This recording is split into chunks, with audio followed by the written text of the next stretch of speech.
कोल्हापुरात गोवा बनावटी मद्याचा मोठा साठा जप्त. कोल्हापूर जिल्ह्यात गोवा बनावटी दारूविरोधी मोहिमेत शाहूवाडी पोलिसांनी यशस्वी कारवाई केली आहे. स्थानिक गुन्हे शाखेच्या पथकाने नेर्ले बांबवडे रोडवर कापशी गावाजवळ सापळा रचून एका टाटा ट्रकला अडवले. या कारवाईत सुमारे 1,64,00,000 रुपयांचा गोवा बनावटी सनकी ब्रँडचा मद्यसाठा जप्त करण्यात आला आहे. ट्रकसह एकूण 1,79,00,000 रुपयांचा मुद्देमाल पोलिसांनी ताब्यात घेतला आहे. ट्रक चालक संतोष बंडू पेटकर याला ताब्यात घेतल्यानंतर चौकशीत मध्य प्रदेशातील असीम अब्दुल्ला शेख याचा सहभाग उघड झाला. त्यानंतर शेखलाही अटक करण्यात आली आहे.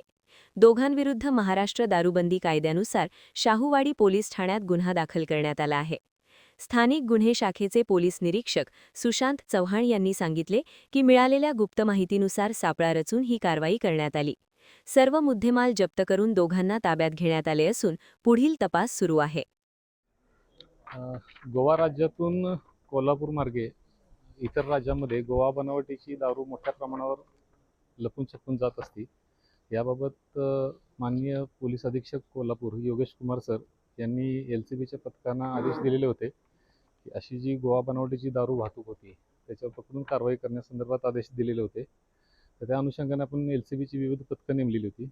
त्यापैकी सागर वाघ आणि PSI शेष मोरे यांच्या पथकातील सुरेश पाटील यांना माहिती मिळाली की एक MH 2756 क्रमांकाचा ट्रक हा गोवा बनावटीची दारू घेऊन मलकापूर मार्गे कराड मार्गे मध्य प्रदेश येथे जाणार आहे. ती माहिती मिळाल्यावर आपण या टीमनं सापळा रचला. त्या ट्रकला आपण पकडलं. संतोष पेटकर नावाचा त्याच्यावर चालक होता, त्याला आपण ताब्यात घेतलं. ट्रक उघडून पाहिला असता सनकिक आणि गोवा या दोन ब्रँडची साधारण 1,64,00,000 रुपयाची दारू त्या ट्रकमध्ये मिळून आली आहे.